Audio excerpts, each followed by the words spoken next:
So this is another Arthaus SUPERCAST. Today we are with the directors of Hoaxed. We got Jon Du Toit and Scooter Downey. Right? We're all quarantined up. We're gonna have a nice conversation. So, guys, like we haven't actually talked for quite a while. So, what has been going on with you guys? I've been in quarantine, so I don't know about you guys. Yeah, I just been in quarantine, writing some screenplays, just chilling. Mm-hmm. Yeah, I've been working on a few things too. I just finished the last episode for Stefan Molyneux's Sunset in the Golden State short doc series that he's been doing since last year. Mm-hmm. And yeah, also writing, also reading. A bunch of people have been sending me stuff, so it's kind of a chore to get through that.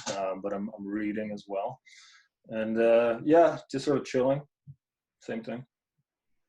With that doc series, did you how long has that taken to like edit? Like, did you edit all the episodes at once and you're like slowly rolling them out, or have you been keeping away? No, it was like I basically edited it, and then that week he would release it. So we kind of had that going on since I don't know, like May of last year. Hmm. And then we had to stop because we did the Hong Kong thing. So then we put that on hold, and that stayed on hold until about last month, or about a month ago. So there was just two more that I had to do. So he released one, the second last one, and then the last one I just sent that to him about a week ago. So at some point he will release that, and then that series will be wrapped. Gotcha. I helped out a bit for that. Did you guys do any more shooting or any more like B-roll or anything like that? No. We you were there on the last day, and then we drove home, you and I. Oh. And then you almost got assaulted in Oakland. Yeah. So yeah, no, nothing happened after that. Did you ever hear that? Did you ever hear that full story? Who? Scooter? What? Yeah, Scooter. Did you ever hear that full story? Yeah, I did. Yeah, but it's a good story. I'd hear it again. So, yeah, for all the viewers, basically, Jon and I, we were leaving the shoot, and we it was all foggy, and we go over the Oakland Bridge, and it's all ominous and dark, and it's weird, and go to this industrial park because Jon needs his coffee. He's got to get his caffeine fix, and we pull up behind this industrial yard, and he just gets out and he just runs around the corner because it's like it's all cool and hipster. So the coffee shop is inside an industrial park, and then what happens is the gate next to me gets pulled open by the chain, and there's this like fat coked out dude just like with a hoodie, and he just looks at me angrily, and he throws like a paper cup at the car. And I didn't notice it at the time, but I realized that happened in my peripheral vision, after the whole incident occurred. And then he runs up to me with a lead pipe, rips open my door, and starts screaming at me to move the car or he's going to kill me. And he's waving the thing, and I'm like, okay. So I jump into the driver's seat, and it's like a new Volvo, right? Was it a Land Rover? It was, I think it was a VW. VW, okay. Yeah. So it was a new like Volkswagen or something, and it was all the controls were super, because I have a Jeep with a cassette player, like it's really old school, and so this had like push button start, and you had to push down the emergency brake and do this thing. So I was confused how to drive this. He comes around the other side, rips open the driver door, gets even closer with the lead pipe, comes, crazy screaming at me, bloodshot eyes, and then I do the same thing, like, okay, I'll fucking move it, okay, go. And then he slams the door. I pull my leg in just at the last second. He could have taken off my shin right there, could have destroyed that. And then I finally get it working, and I just peel off at like 60 miles an hour right in that little area. And then I turn around, and I come around, and Jon's just like, yeah, I called him. I think, did I call you? Right? Yeah, you called me. I was actually in the middle of taking a leak when you called me. Yeah, I called you. I was like, dude, I almost got Yeah. killed by this dude. I went by. Like, what the? Then So we I run out there and I run out there and the car's gone. Now this is a rental vehicle under my name, and Tiger is not. He's not a driver on. I mean, he's 19 years old at that point, right? I think you were 19 at the Yeah, time. I was 19. So you were not allowed to drive that car. So he had to drive away in the car, so he wouldn't get killed, I guess. And I'm just glad you didn't crash your car, because that would have been my ass. Yeah, yeah. I mean, it was close enough to where it wasn't that big of a deal, but the whole thing, it was surreal. It was my only time ever in Oakland, and it's gonna be my last time in Oakland. Yeah, there's definitely a strange feeling there, a strange aura around Oakland and Berkeley. I mean, there's something weird in the water there. We were actually we were talking about that a lot. How the whole energy in the city it's like there's a sense of impending doom in the whole city. Like it feels like it's just gonna collapse all of a sudden. It's very weird. It's very weird. Yeah, when we were shooting Hoaxed, we went to Berkeley. There was was it the Free Speech Week or something? I forget now. But it was a thing that Milo Yiannopoulos, he was supposed to do a speech there. This is after the thing where Antifa showed up, and I think it was February of that year, and ransacked the place. So he went back there, and we were shooting Hoax at the time, so we went to see. But the whole thing got canceled, or there was some weird stuff going on there. I can't remember. But we noticed back then already that it was just kind of a strange place. It just kind of seems a little bit surreal when you're walking around there.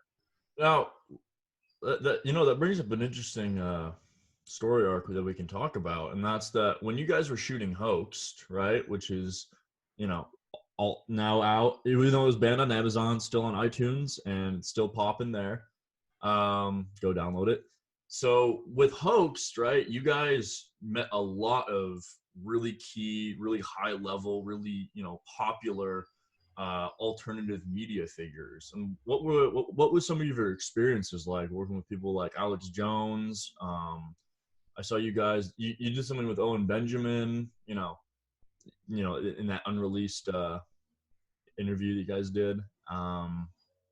Milo, obviously, a bunch of other people too. Like, what was the experience like of getting everyone for Hoax and talking to them and being in their domain?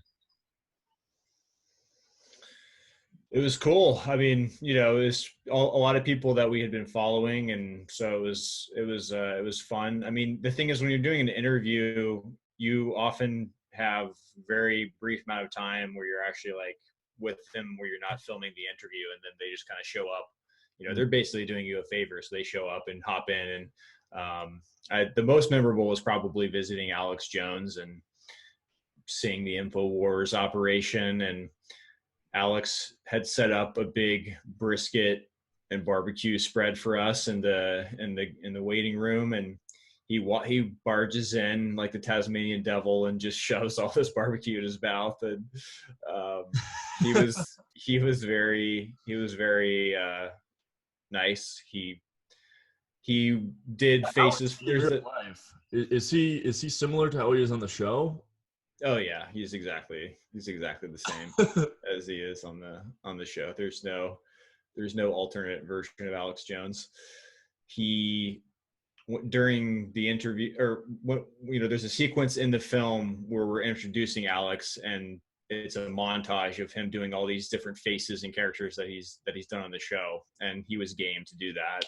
So, as a documentary filmmaker, it's always nice when people play along, and he was great. That sounds great. John, do you have anyone that you remember really well, or like you enjoyed? Yeah, I mean, it was cool to meet all these different people. Obviously, one guy that really sticks up particularly in my mind was Gavin McInnes. He wasn't in the film a lot, and I've got a story about that as well. But he's just really, I mean, he's hilarious. He's hilarious. He's very mischievous. You got those around him because he will call you out for what he perceives as BS or whatever, and he'll put you on the spot. But it's in jest too, right? So it's a lot of fun. Yeah. So he was a really really cool guy to meet. Now we interviewed a lot of people, And so one of the main challenges that we faced while we were putting together the film was that we could not give everybody the same amount of time, right? Because you have a story to tell, and you kind of have to go where the film takes you. And so some people were just left out completely. Mm-hmm. And some people did not make it in a lot. And Gavin was one of these guys who did not make it in a lot. So when we were showing the film in New York, he was there. And this was right after he got banned from all these platforms. The same thing happened to him that happened to Alex Jones, where a bunch of platforms just like one day after the other just banned him. Mm-hmm. So he was going through a bit of a rough time there. And now we're showing the film, and he's not in it much. And I don't think he appreciated it too much, and I feel a bit bad about it. But it's just the he fell asleep during the during the screening. So. Yeah, it's just one of those things, right? Like you can't, we had like 25 interviews, I think, or more even, right? So, yeah, it was just not possible to put everybody in there, which is why we started releasing the full interviews for some people. Mm-hmm. Now it takes a lot of work to do that, and we're busy, but maybe in the future we'll throw in some more full interviews. But yeah, a lot of good things to say as well. Ooh, special features on the upcoming VHS release of Hoaxed. Well, you know what? They can't ban a VHS, right? Maybe you guys should do a limited run of like 250 signed VHS copies with you guys signed on it, Cernovich signed on it, Very vaporwave. Yeah. Make it all aesthetic. Because that cover, the Hoax poster with like the dude and the thing, whatnot, it kind of looks VHS. It kind of looks, cyberpunk, old schoolish. So you guys probably work something out with that.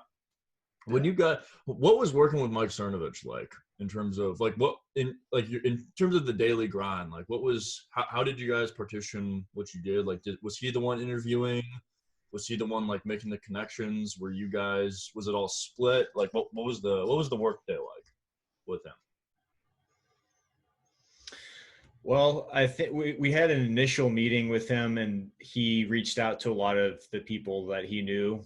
And after that meeting, I think he attended about, I think maybe 6 of the interviews that we did, mm-hmm. Of the 20 odd interviews. So he was there, and when he was there, he would conduct the interviews, and then Jon and I would then jump in after he was done and ask our own questions. But he was pretty much the ideal producer because he just kind of let us do our thing. And when we needed help, he was there. And when we needed him to, get somebody to be in the film, he was there. And yeah, it was really like the ideal scenario for a director and producer.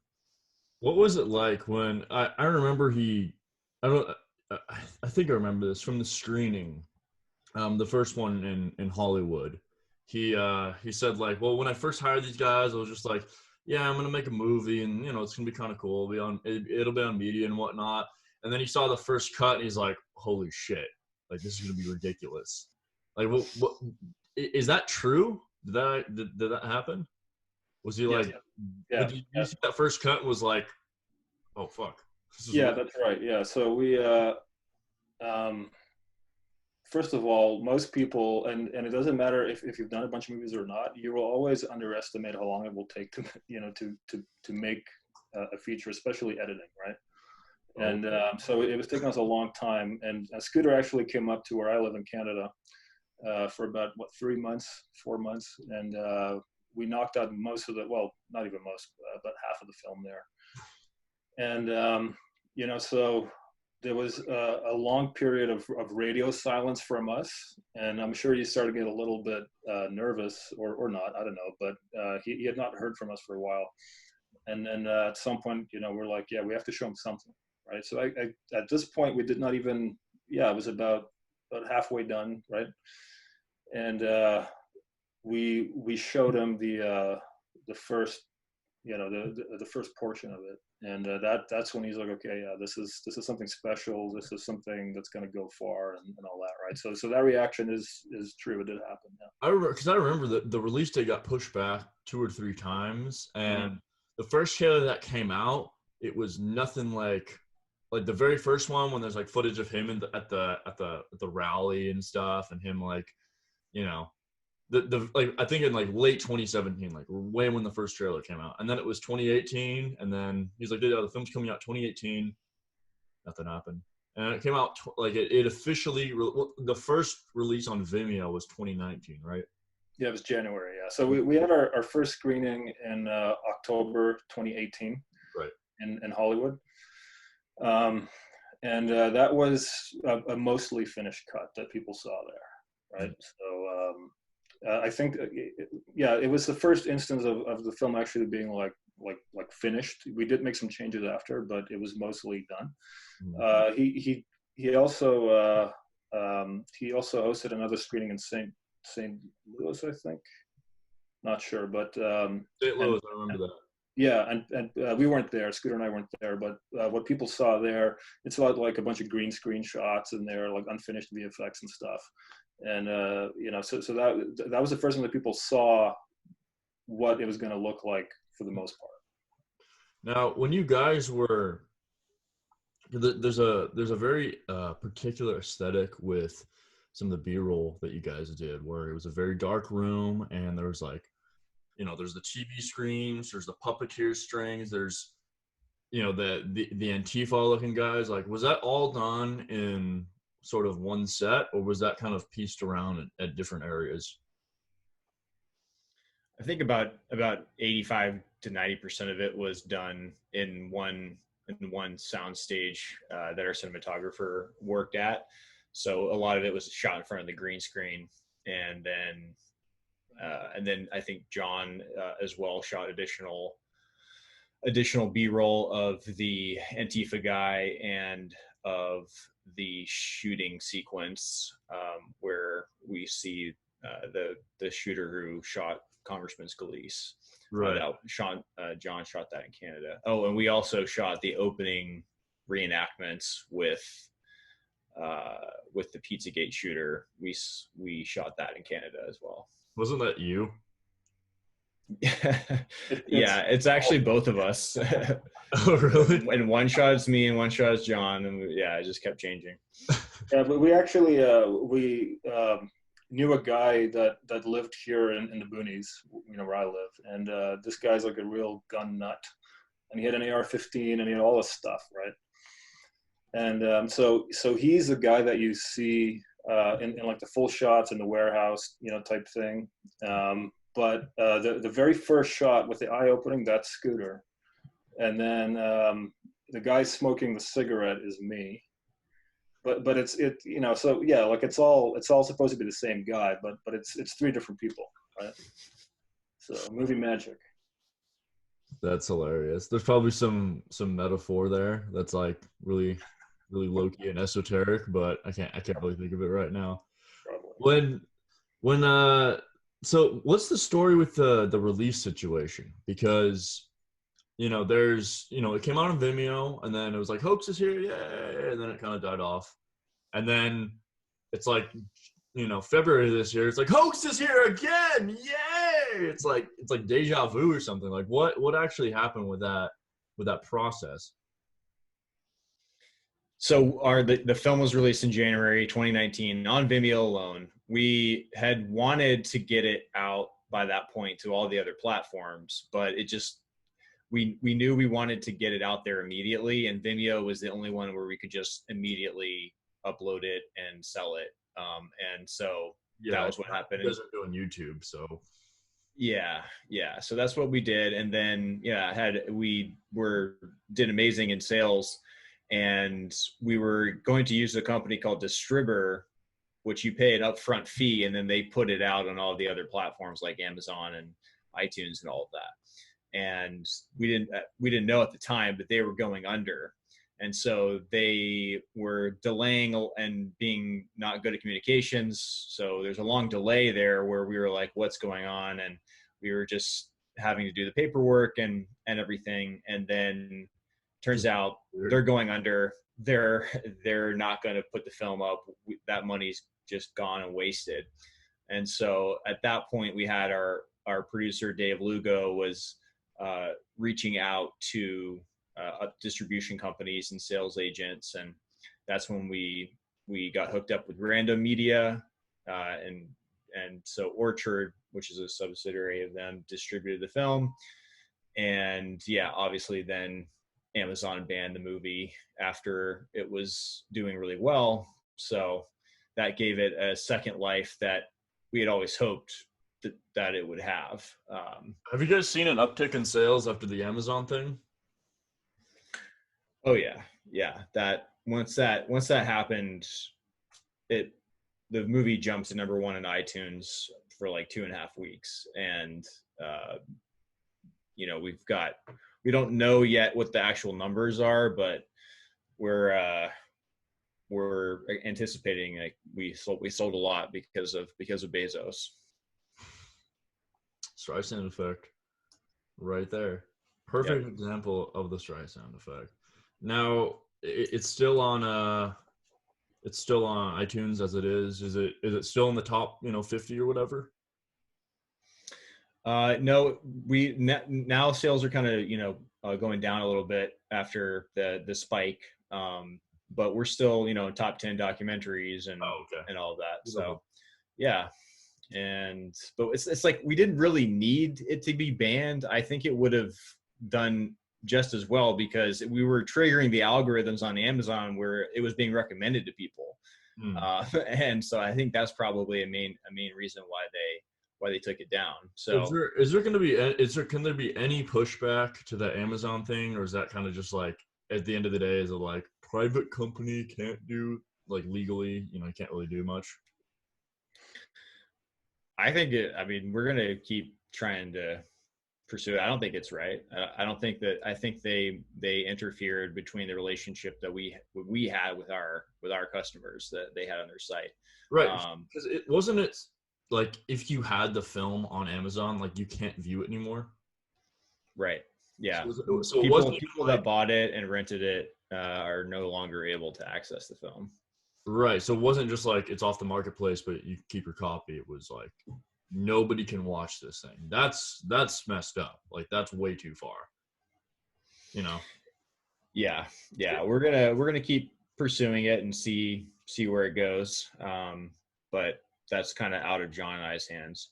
Now, something that Mike brought up, I think in a tweet, he said that like this type of filmmaking, he makes like 13 cents per sale himself on the film. Clearly this thing, if you don't nail it with the market, you don't nail it with the audience, you don't nail it with that, it's not going to be a profitable, revenue producing asset. What do you think? Do you foresee any changes that can happen with the independent film industry that can make it a more incentivized and profitable career for somebody that is trying to make quality content? Yeah, I mean that's a big question to ask, and I think it's hard to say from where we're sitting right now how it's going to turn out. But it's definitely it's not a very profitable industry. But I think and I think yesterday I did write some tweets on this a little bit, but a big thing I think if you're a filmmaker at this point that you should look at is you have to build your own platform, because one of the biggest reasons why Hoaxed did very well for a movie like that's independent, there's no major studio backing or anything, it's all VOD and everything, is Mike Cernovich, and he's got a huge platform of 500,000 followers on Twitter. Yeah, he's a major journalist basically. He's broken a lot of stories, so there's a lot of eyes on Mike Cernovich. And if it wasn't for that, obviously the film would not have happened in the first place. But even if it did, it would not have done very well in sales. And you see a lot of films out there like that. You have these filmmakers that are moving heaven and earth to to make a feature film, and then there's still this whole issue of making sure that people actually get to see it and you actually make a living off it. You know, Well, it's a pretty difficult thing. we noticed that with the you know, like other right-wing people, they tried to like make their own hoax. They tried to make their own little films. Nowhere near as like Lauren Southern did her Borderless thing. I think it was good for like a week, and then didn't hear about it at all. Just disappeared. Yeah, I mean, you know, she went a different route, which is she made the film based on money that you know that she raised on crowdfunding, which is what we did as well, and then Mike put some extra money into it. But you know, so what she did is she raised money on Kickstarter, made the film, and then put it out on YouTube for free. Right, so she did not mean for it to, you know, to make money, right? So and there's this new documentary out as well, Out of Shadows, same type of thing. You know, these people put their money into it, and then they just want to get the message out, so they put it on YouTube for free, which is great. You know, I do think, you know, for something like Hoaxed, we wanted this to feel like a movie, right? So and that includes it being for sale on platforms like iTunes and Amazon before they banned us, because it does give it some sort of, it's like some type of social proof that you get out of it. And because at the same time too, like we don't want people that follow Mike, you know, and that are in his audience to be the only ones that see it. We want it to reach beyond our bubble. And so you know, the film needs to be presented in a way that somebody outside the bubble may want to take a look at it, right? So it's a different strategy. Interesting. Yeah, I mean, I could see, I see the benefits to both. I think though, if you're gonna put something out for free like that, you like again, it comes down to having a huge audience, right? Like Mike's audience is so spectacular compared to most of the even popular right, you know, alt media right guys. They don't have more than 150K. Like Mike is such an outlier in that regard that his, you know, he can just move traffic to anything he wants to. Oh yeah, no, for sure. I think that was most definitely the biggest factor in the success for Hoaxed so far. When do you guys have plans for future films right now with Mike, or are you guys kind of just like chilling, waiting through this quarantine? Yeah, we do. And I mean, I don't know how much we can talk about it or whatever, but Yeah, I mean, don't give. Yeah, you can keep it low key. yeah, we're discussing plans for another doc right now, and yeah, it's gonna be awesome. You guys, will it be better than Hoaxed? Well, it's got to be, right? You know, we don't want to go backwards, so you know. Exactly. Have you guys just as filmmakers like learned things on that set that will always have for the rest of your life? Yeah, I mean, I learned every movie you make, everything you do, you always learn something. It was a unique experience working with another director and editor, and so I learned a couple things. One, I'm not always right. You know, so that was a humbling experience to be like, oh, actually I was wrong in this case about particular choices that I, you know, was going in. Right. And then also just that it is the process of communication with, you know, making a film is obviously very collaborative, and no matter what the movie is, whether it's fiction or documentary, you have to figure out how to communicate and how to compromise. And so I think those were probably the two things that I learned the most from making it. Mm-hmm. John, you learned? Yeah, no, definitely. I'm in the same boat there. Yeah, I can't really add much to that. You know, I mean, you know, before Hoaxed, I made several shorts and things like that. You know, my own time, and I've been on several other films where I helped out and things like that. And but yeah, you know, like you know, if you're the sole director, definitely you have a lot more control, obviously. but it's always, you know, like you always have to listen to the people around you. You know, you have to work very closely with your cinematographer, and you know, if you do have a producer you're working with, same thing. That was a new experience for me as well, as working with somebody who's a producer, and you know, they have a lot of say in how the film gets done as well. And then of course have, you know, being a co-director, like what Scooter was saying to you, you know, it's not just up to you at this point. Like you still have a lot of say, you still have a lot of power over where the film goes, but it's much more collaborative. And I think on this project in particular, it really worked out. You know, so yeah, a lot of lessons learned there for sure. I think you guys told me that one of the biggest not one of the biggest problems, but one of the most annoying common annoyances was working with the Red camera. And then you guys also had the Ursa, and I think Scooter, you told me that you would have much rather just grabbed another Ursa than have to deal with the Red. Looking back, what do you guys think on that? Yeah, I think it's the Red is just, it's harder to do a documentary because, oh shoot, hey, let's get that shot over there. Well, it takes at least a minute to turn the thing on, you know? And so, oh shoot, that thing is gone that you wanted to get. And you know, packing up everything, especially when you don't have a big crew, like it's just a lot easier if you have a smaller lightweight camera.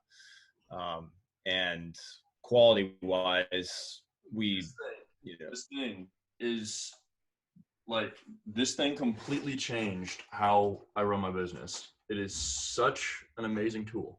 I would highly recommend everyone, if you're in filmmaking, if you want to make really good movies, Ursa Mini, right here, Ursa Mini. Now this is the older one. You guys, the ones you guys played with was the 4.6, right? Mm-hmm. 4.6K, yeah. I just have the 4K, but yeah, it's a great camera, and it's so tight and so small. Like it doesn't feel, I mean, it obviously is, but it's not that much unganglier than like a nice DSLR with a cage and stuff on it. Like it's not that big of a step up. Yeah, I don't know. To me, I find the Ursa to be a brick of a camera, but it's much more point and shoot than the Red. So the Red is actually smaller, but you have to build it out, right? It's modular, right? Yeah, isn't it a little box? But yeah, vaguely, so, well, you need to have like 7 things on it. Yeah, I've used Red cameras before, and which is one of the reasons why, you know, when we started Hoaxed, I was against the Red camera from the beginning. Yeah. It's a beautiful, you know, it makes a beautiful image and everything, but you know, it's just such a pain to work with, especially in post. Yeah. You know, because of the Red codec and all the stuff. You know, and a lot of the shots, I think most of what we shot was 6K. Some of the stuff was 8K. So now you've got your iMac, you know, and now you have to edit this film with Red, you know, Red video, right? And it was a real pain in the butt to you know, to work with that in post. But the reason why we went with it is because we hired a cinematographer, Justin Gum, and he already owned the Red package. So at that point, it just makes sense just to hire him with this package instead of getting another camera, right? Right. How many extra hours did it take due to the 8K? Like, if you say you just shot the film in 1080, like how long would this have been done quicker? Yeah, probably. But the thing is, you know, like you can, I think you can shoot 1080 on the Red and stuff, but it's a windowed sensor, so you're just using a part of the sensor. Right. Right, so you know, it's going to look off. You know, you're going to have less to. It's just not a really good way to use a camera, right? So yeah, no. If you're going to shoot Red, you might as well at least go 4K. I mean, most of the stuff we shot was more than 4K. Looking back, or I guess looking forward, if you're making another film again, and what's like the lowest resolution that you think would be good to work with and have like flexibility in the editing room with? Is 4K like your bottom now? Yeah, because you can't even, like Netflix and other platforms. If it's not 4K, then they won't even accept it anymore. So you want to future proof it, I think. So that would definitely be the lowest. Well, there you go. Nice. It's nice to have more, because then you have more room to reframe and do like a fake punch in if you need to. So the thing I will not ever use again is Adobe Creative Collaboration or whatever. We were editing on Adobe Premiere, and because John, we worked together for a few months, but then I came back to LA and we were working remotely, and we were using the like beta version of Adobe Collaboration. I don't remember what it's called. Mm-hmm. And that did not work at all. That was what I think completely slowed down the edit. Was it got to the point where it would crash every time you made a single cut. So yeah, it was, and then we eventually just stopped using that. But that we didn't know that was the problem. First, we thought it was just the fact that we're using, it was like red files, red raw. Mm-hmm. But it was not that. And I'm definitely going to be using proxies like for whatever the next edit is. Yeah, no, it was a real frustration. And I mean, we probably lost at least a month with just all that bullshit, right? Mm-hmm. I mean, yeah, like that's the point where if you launch the project, you might as well just go and do something else for half an hour, because it takes about that long to just open up. Mm. So yeah, you need the right system to work with like red footage first of all, and then if you're going to do any sort of like remote work, I think DaVinci now has a way to do that that's a lot better, I've heard. So I haven't really looked at it, but that might be an option for the future. I've been learning DaVinci. Oh, I mean, I edit mostly with Final Cut just because I know it. Like if it's small stuff I don't need much graphics with, I'll just use Final Cut. I have been practicing with DaVinci though, and I gotta say, like that has absurd amounts of depth to it. Yeah, and it's free, right? Mm-hmm. So I think if you want to use if you want to use like remote collaboration, you got to pay a little bit, but yeah, no, it's as far as just like a standalone NLE, it's for free, right? So I mean that's a no-brainer if you're starting out. Mm-hmm. Yeah, and I've noticed too that like with the color science, especially with Blackmagic, all the color grading and whatnot, the depth you can go with that is absolutely insane.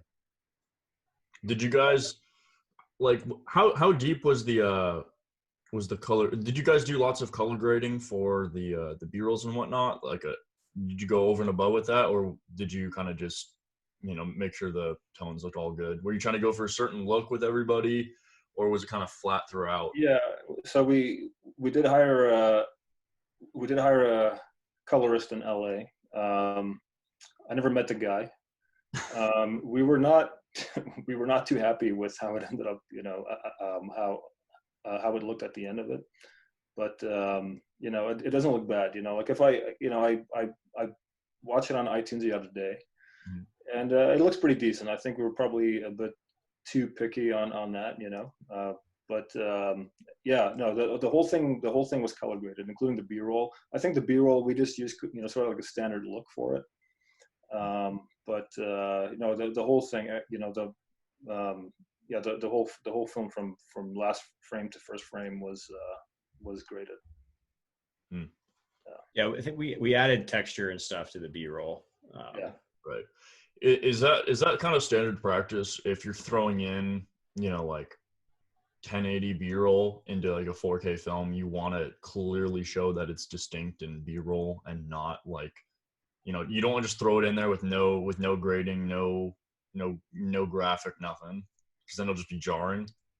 I mean, it depends on the film, right? So I think Wild Wild Country, I mean, I think at least like 60% of that was old footage, right? It was old archival footage. And I mean, it's 4:3. And I think they just dropped it in the way it was. And it worked for that, right? So for us, we wanted a bit more of a look, like a bit more of an aesthetic there. Mm-hmm. So yeah, we resize it up to, I guess we were working in 4K. We finished in 2K. So we resized it up, and we just added like various textures on the B-roll just to give it a little bit of like a little bit of like extra resolution. Right. So you would put like a 4K texture on top of like this 480p B-roll.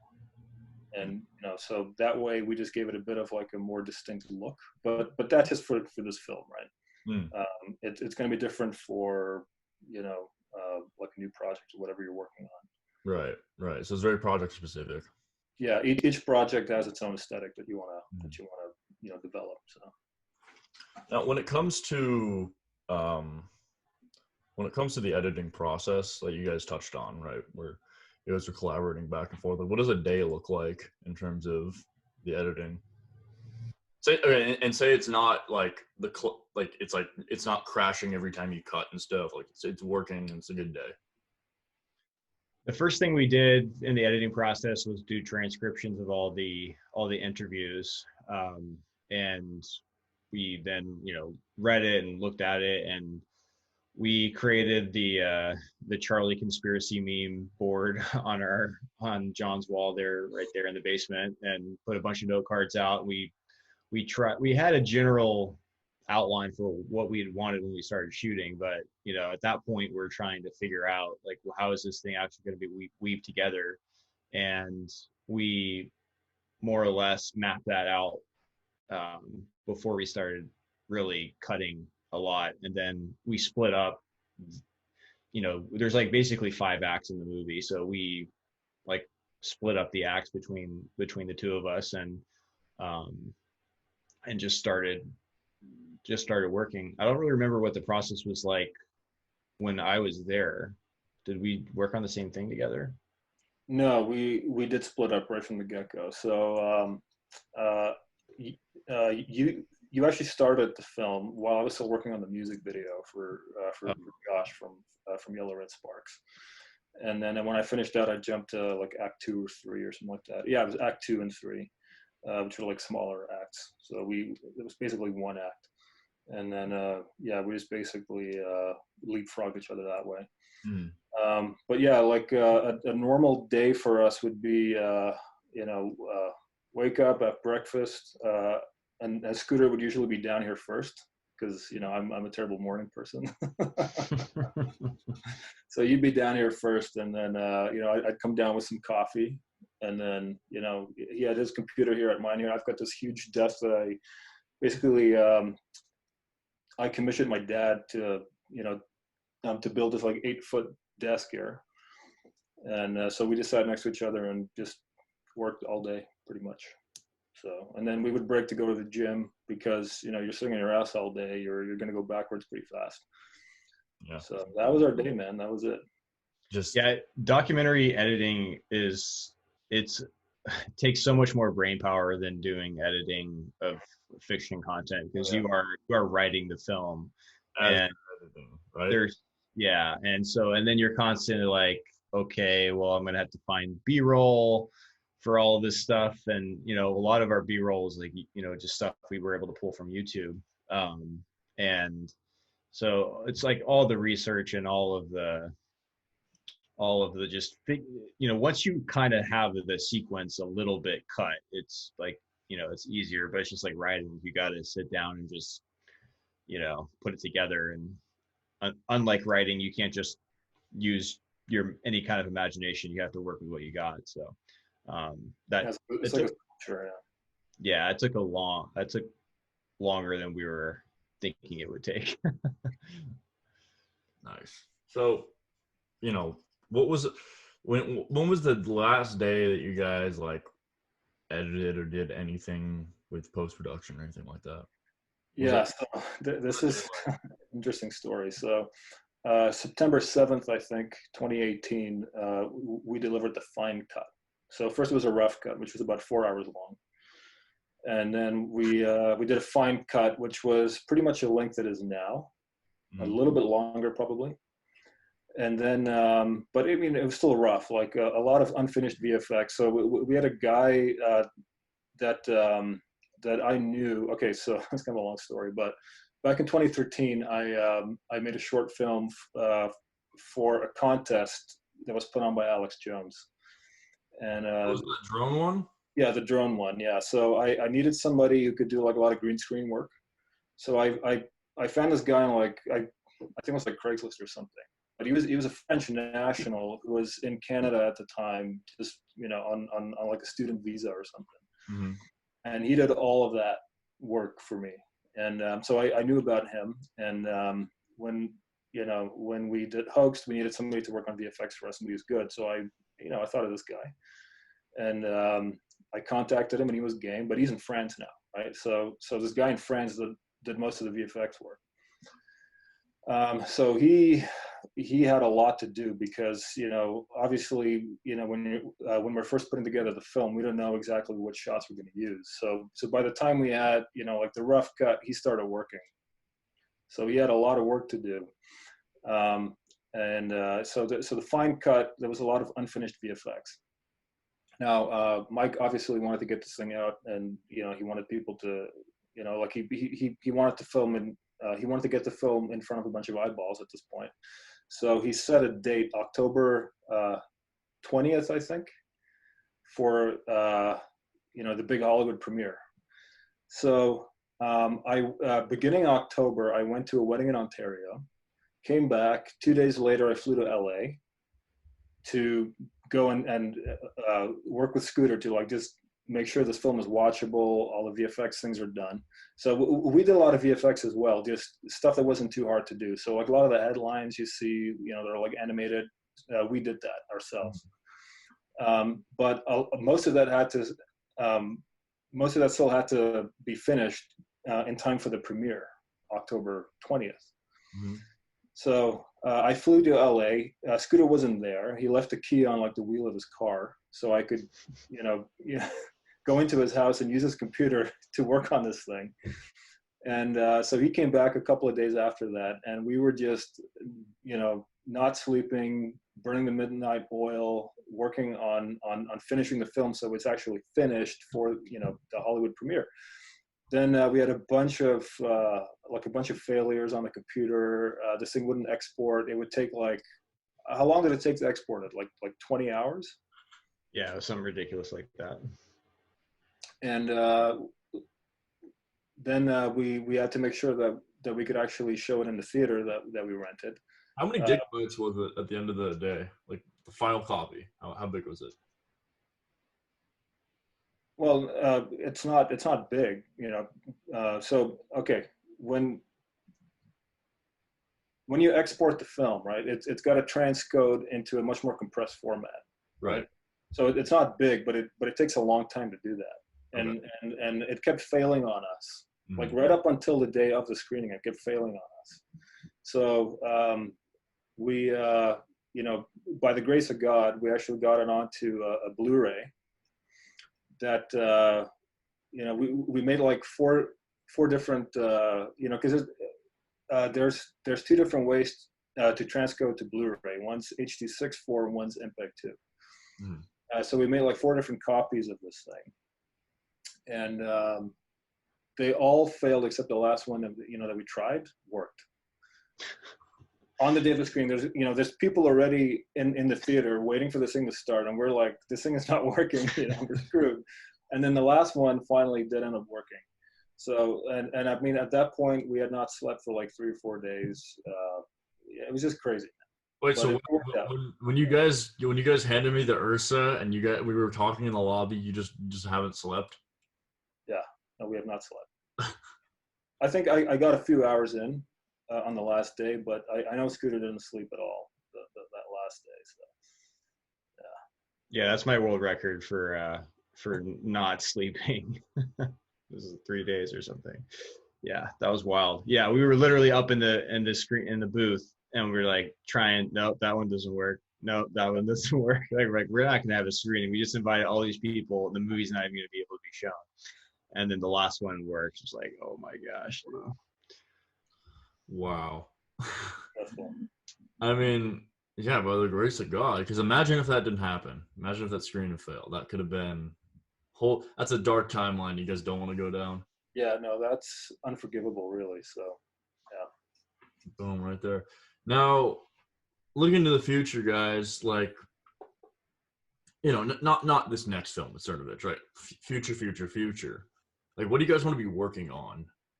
mostly? Do you guys want to be staying with documentaries? Do you guys want to go more fiction? Do you want to go more like, just like drinking coffee in your basement and then just like making money Good with life. it? Like, what do you or whatever Scooter has, that freaking organic soda, whatever. Yeah, this is organic root beer. I like my diet drink, so Blue pretty Sky, good. yeah, they have that here. It's pretty good. Yeah, I've had Yeah. Blue Sky too. It's good stuff. Yeah. Yeah, I think both of us really like fiction and want to keep doing fiction and big narrative films. And I did my top 10 films recently. I like went in, like try to really think about what are my top 10 films, and it was a very, very conventional list of like blockbuster type movies. So I think that being able to do something like that, probably not on this scale, not on that like Hollywood scale, but something like doing action adventures and stuff like that. I've got I have a request. I have a request. Can you guys please? Because I don't think George Miller's going to make another Mad Max. I think he's tapped out. Can you guys please make a Mad Max and cast Mel Gibson's son Milo and like make a real good? I think the way things are going, it'll end up being a documentary. Yeah. Exactly. Yeah. I mean, we all could be trying to get into Valhalla pretty soon.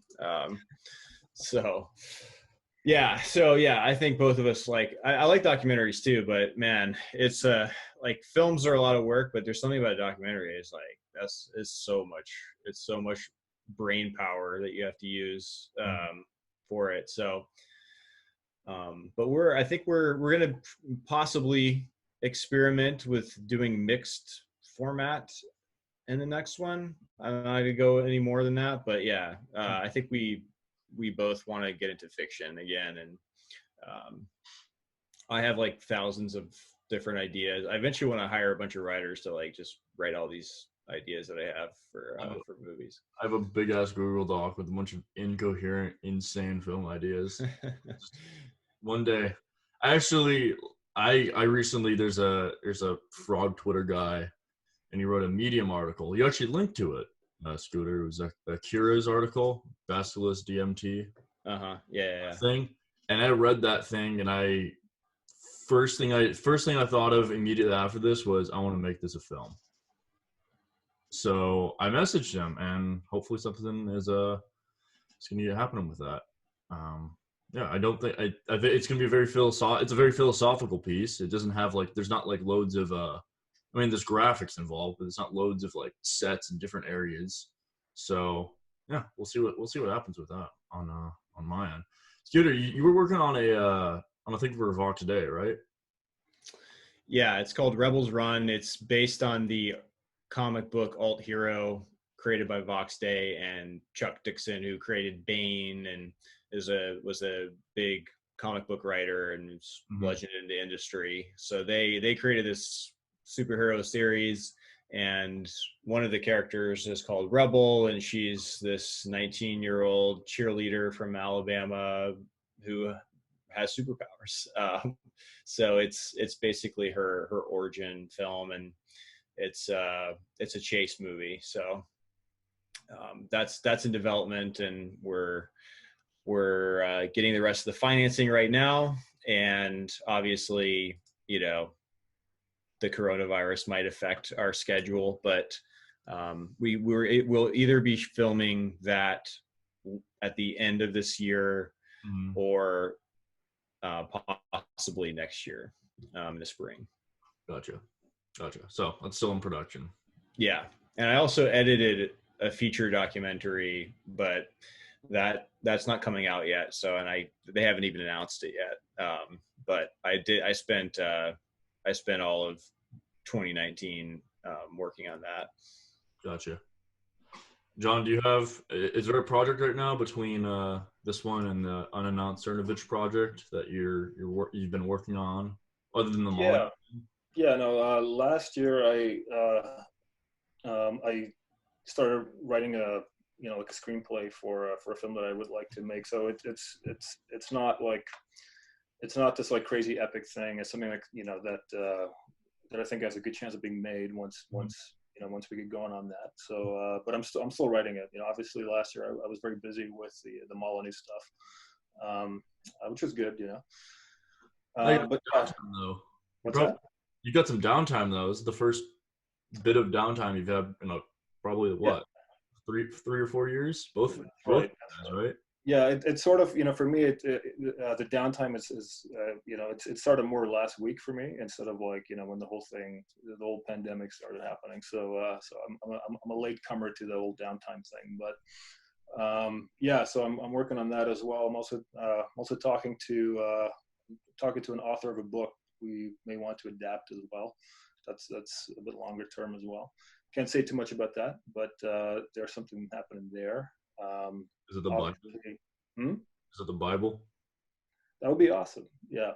So no, I mean, I in like really long term vision, I guess. I would like to do a project on Noah's flood. So I think there's a lot of unmined potential there. Most people don't really understand the story. And, Darren Aronofsky's version was just complete crap. So.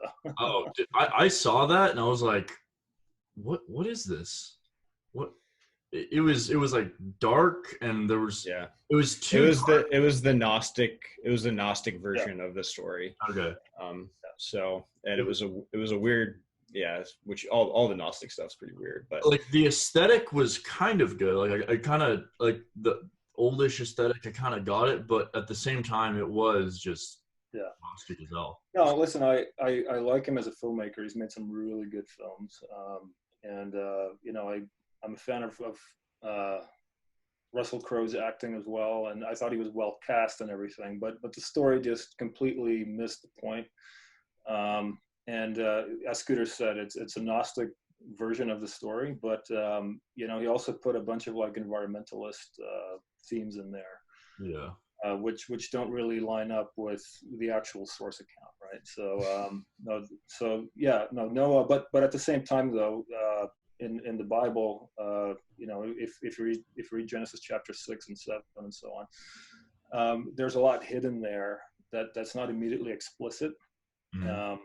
But it lines up with the rest of the Bible, and it's just an insane story, and it's fit for like like a real epic film retelling of it that I think would blow people's minds. It seems like the Bible, there's hundreds of stories in there that can be their own 2-hour films with insane depth. They can have they have everything. They have the action and the adventure, right? So it's just visually entertaining to watch. There's philosophical depth to it. There's the aesthetics are beautiful. You can do all these different things with it, and yet they just never reference it, ever. Yeah, I mean, for obvious reasons. What's that? For obvious reasons. For obvious reasons. Well, I think too. Like, okay, back in 2004 when Mel Gibson, made The Passion of the Christ.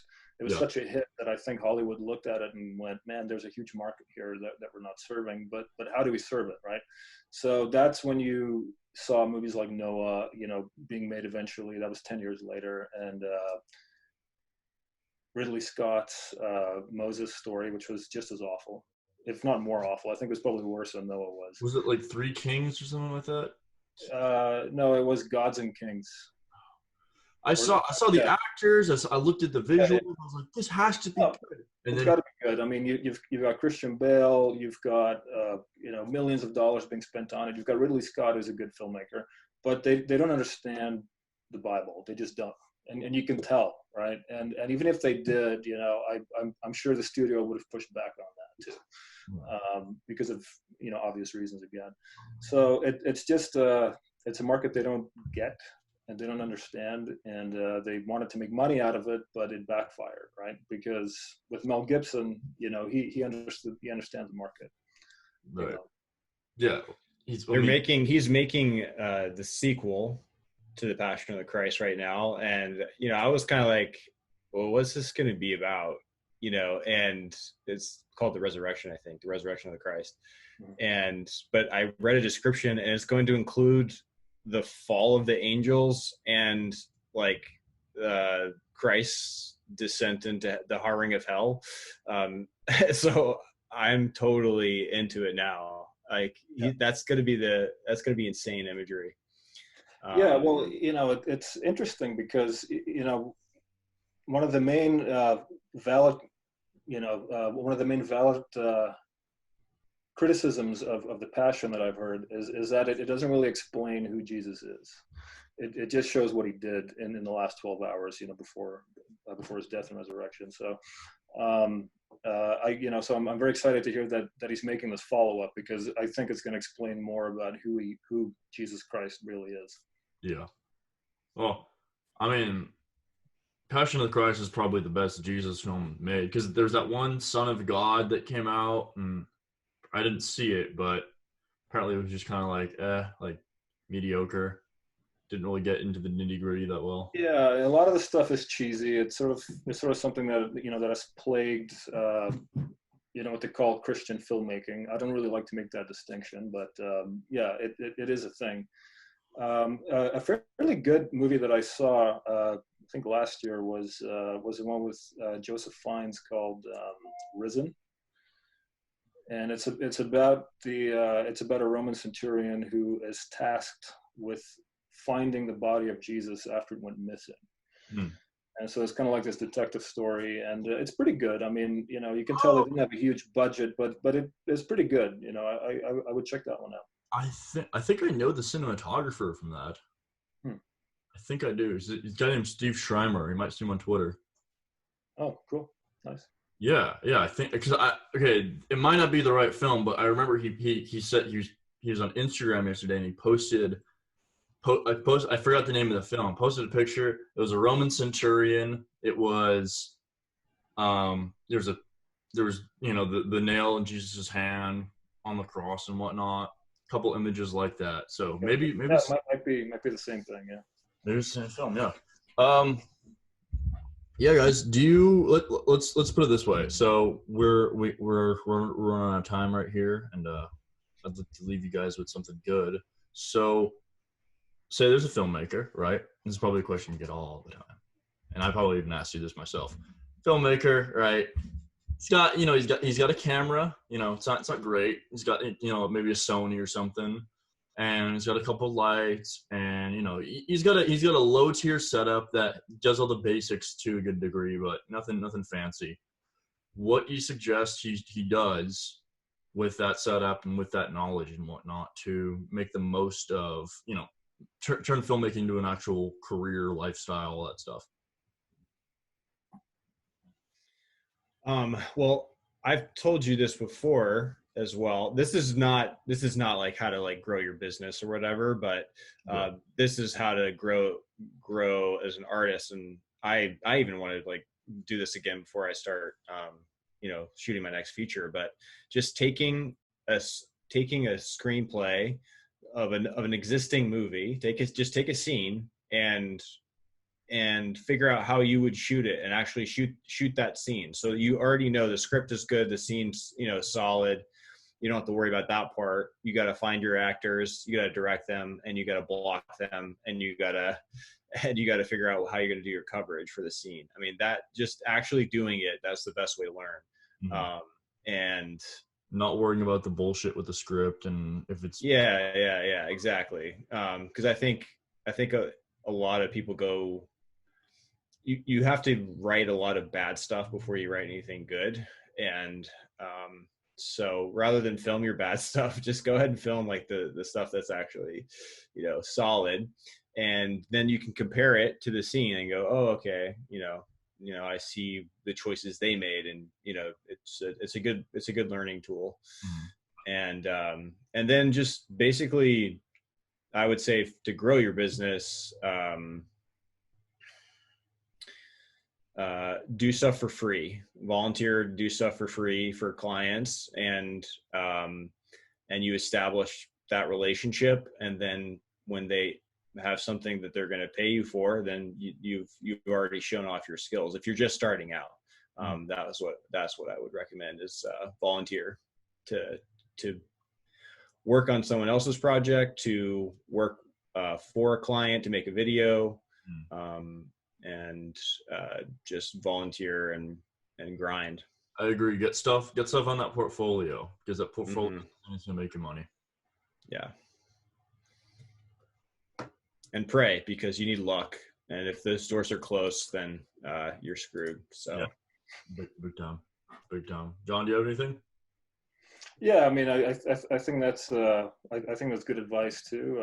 I mean, in terms of growing a business, so if you want to make money with your gear, I think you know, you want to get into corporate videos. So, you know, just cold call, you know, local businesses and see if they want a video for their, you know, if they have a Facebook page or something, and shoot that kind of stuff for them. And you know, I know some guys who have done that, and you know, they were able to grow that into like major businesses, where, you know, where they have a lot of projects and they hire a bunch of people and have them on payroll and all that stuff. So that's one avenue to go. I always avoided that because I didn't want to do that with my life. I want to make films, right? So for that, yeah, I mean, you know, I would say it's good to write as well, because, you know, even if you don't intend to become a writer, you should know how a screenplay works. You should know how you know, how to write a character, how to write a plot, and how to bring themes into it. So I think that's important to do. Yeah. And you know, shoot stuff. I mean, work within your constraints. You know, try and make you know, a short story, like a short film that is set in one room or one house or something. And you know, just suck. Be willing to suck as well, because the first stuff that you're going to make is going to suck. And there's no way around that, you know. And not only is it going to suck, you have to actually, you know, make sure that you have it on YouTube and people see it, because then you can, you know, you sort of get over that ego of like, yeah, you know, I'm just going to show the good stuff, right? If you show your bad stuff, it's going to break your ego down a little bit to a point that's I think helpful if you want to move forward. Or maybe not break it down, but it's going to maybe make it stronger as well. Like as a filmmaker, you will need a large ego. Yeah. So yeah. I think adding on to that, yeah, like I see what you mean. You want to have a large ego because you need to be able. Like a director is a very egocentric position. Like you need to be able to have a vision and hold it with a stranglehold and make sure you know, you're only giving up compromises that are worth it, and the vision stays sane. But yeah, I think making things quickly and showing people that know what they're talking about and asking for their feedback and asking them to be as brutal as possible is exactly what you need. Like when I remember when I first released Minus Modus, John, you gave me all you said was fix your audio. I was like, and then I re-listened to it. I was like, yeah, he's right. Now, yeah, first thing that usually people will throw under the bus is the audio, and it's probably the most important thing too. And I've focused a lot more on, you know, I have a boom setup now. I have, you know, I'm audio recorder hooked up. Like I have a much better audio setup in totality now than it was with Minus Modus. So I mean, it works. Harsh criticism works. Yeah, it does. Guys, it was great having you on Arthaus. Do you guys have anything you'd like to say? Final words to the good people that are watching this? No, just stay safe out there in the coronavirus. You can, if you want to follow me on Twitter, I'm on Twitter at True Legend Films. And thank you for having us. Yeah, it's been a good talk. You know, same thing with me on Twitter at Jon Du Toit, JONDUTOIT.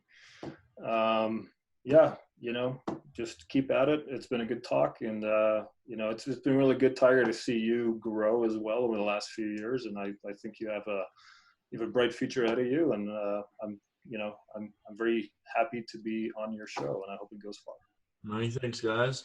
And I'm going to say, buy Hoaxed. It's a great film, both in terms of breaking down the media narratives and really red pilling you, but also just in terms of the aesthetics and the the film itself. It's a beautiful film. It's a great watch. It's really just it's a fun overall experience. And if you're quarantined, it's a great way to spend a couple hours at night, So that's Jon Du Toit and Scooter Downey, everyone. Famous directors, globetrotters. And this has been an Arthaus Supercast. We'll talk to you guys later.